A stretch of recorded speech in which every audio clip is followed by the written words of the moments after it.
आज सुबह केशव प्रसाद मौर्य ने अखिलेश यादव पर हमला किया था और अब शिवपाल यादव का पलटवार सामने आया है। उप मुख्यमंत्री केशव प्रसाद मौर्य पर शिवपाल यादव ने पलटवार किया है।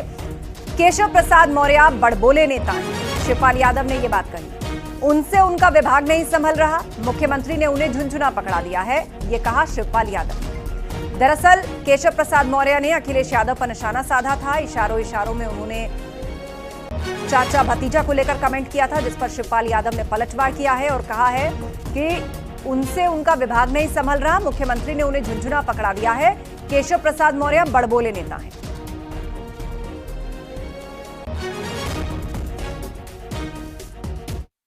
बड़बोले मंत्री हैं, इनके पास कोई काम तो है नहीं। ये केवल लखनऊ से दिल्ली, दिल्ली से लखनऊ और अपना विभाग में कुछ चला तो पा नहीं रहा।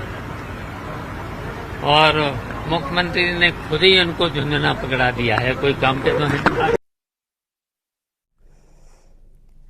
माता प्रसाद पांडे के नाम पर नेता प्रतिपक्ष की मुहर लगने के बाद डिप्टी सीएम केशव प्रसाद मौर्य ने क्या कुछ कहा था, कैसे अखिलेश यादव पर निशाना साधते हुए शिवपाल के इस पद का सपना देखने की बात कही थी, वो आपको बताते हैं।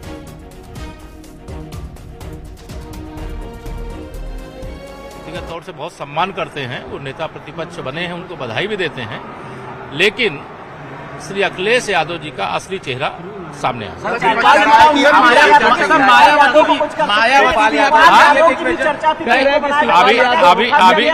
अभी जो फीडबैक आ रहे हैं उसमें जो तथाकथित पीडीए के नाम पर गुमराह करके लोकसभा चुनाव में वोट लिए हैं, उस वर्ग से आने वाले नेता बहुत मायूस हैं। बड़े सपने संजोए हुए थे, चाचा भी सपने संजोए हुए थे, और जो वरिष्ठ नेता थे ओबीसी एससी वर्ग के, वह भी बहुत इच्छा मन में लेकर के बैठे हुए थे, लेकिन अखिलेश यादव जी ने पीठ में छुरा भोंक दिया।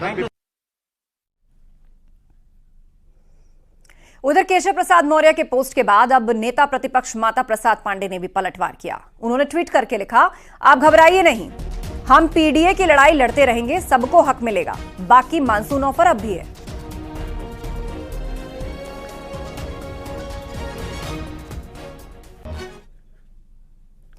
उधर समाजवादी पार्टी के नेता प्रतिपक्ष को लेकर बसपा अध्यक्ष मायावती ने अखिलेश यादव पर हमला बोला। ट्वीट करके मायावती ने लिखा, आपको दिखाते हैं, पीडीए को गुमराह करके वोट लिया गया, नेता प्रतिपक्ष बनाने में पीडीए की उपेक्षा की गई, एसपी में एक विशेष जाति को जगह दी गई, एसपी सरकार में ब्राह्मण समाज की उपेक्षा की गई।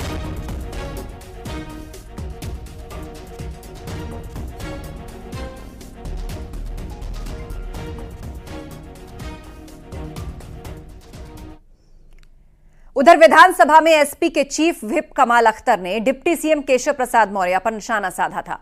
शिवपाल यादव को नेता प्रतिपक्ष नहीं बनाए जाने पर उन्होंने कहा था कि शिवपाल का राजनीतिक कद इन सब पदों से ऊपर है। मायावती के आरोपों पर उन्होंने कहा, हम जिस पीडीए की बात कर रहे हैं उस पीडीए में ए का मतलब आधी आबादी, अगड़ा और अल्पसंख्यक होता है।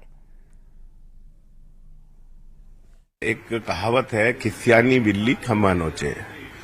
आप खुद भारतीय जनता पार्टी के अंदर देखिए, 2 दिन से 4 दिन से क्या चल रहा है, यहाँ बैठक वहां बैठक, ये हटेंगे वो बनेंगे।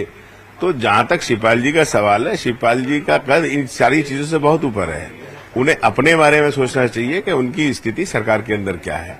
तो ये बौखलाहट का नतीजा, इससे ज्यादा कुछ नहीं है। समाजवादी पार्टी सभी जात धर्म बिरादरियों की पार्टी है। क्या पीडीए के अंदर अगड़े नहीं आते? क्या पीडीए के अंदर आधी आबादी महिला नहीं आती? क्या पीडीए के अंदर मुसलमान नहीं आता? क्या पीडीए के अंदर पिछड़ा दलित नहीं आता? सारे हैं, और उसका सबूत इस 2024 के इलेक्शन के अंदर उत्तर प्रदेश की जनता ने दिया है।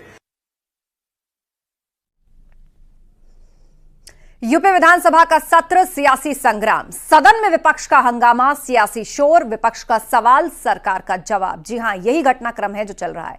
यूपी विधानसभा का मानसून सत्र आज से शुरू हो चुका है।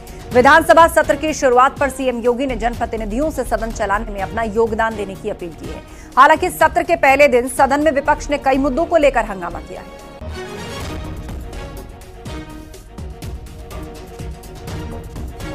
तो अनुपूरक बजट पेश करेगी सरकार। 2 अगस्त तक विधानसभा का सत्र चलेगा। सत्र में अनुपूरक बजट पेश करेगी सरकार। पटल पर रखे जाएंगे कई अध्यादेश। लेकिन आज सत्र का पहला दिन और विपक्ष ने जबरदस्त हंगामा किया है। हाथों में पोस्टर तख्तियां लेकर पहुंचे विपक्षी विधायक और उन्होंने हंगामा किया। कई मुद्दों को लेकर उन्होंने शोर शराबा किया। और सदन की कार्रवाई के दौरान एसपी विधायक रागिनी सोनकर ने विधानसभा में पेश की स्वास्थ्य सेवाओं की कई बातें। रागिनी सोनकर ने कई मुद्दे उठाए। डिप्टी सीएम ब्रजेश पाठक ने जवाब देते हुए कहा कि सरकार बेहतर स्वास्थ्य सेवाएं दे रही है। दो प्रश्न हैं और उसके उत्तर गोल गोल ना घुमा करके सीधी तरीके से बस बता दीजिए कि आज उत्तर प्रदेश कैंसर जैसी बीमारी में देश में टॉप कर रहा है। ये प्रदेश आज इस समय वर्तमान में 2024 में हमारे पास कैंसर के 16 लाख मरीज हैं और हर वर्ष 2 लाख मरीज आपके बढ़ते चले जा रहे हैं। और इन गरीब मरीजों के पास ना तो पैसा है इलाज कराने के लिए और ना अस्पतालों में बेड्स।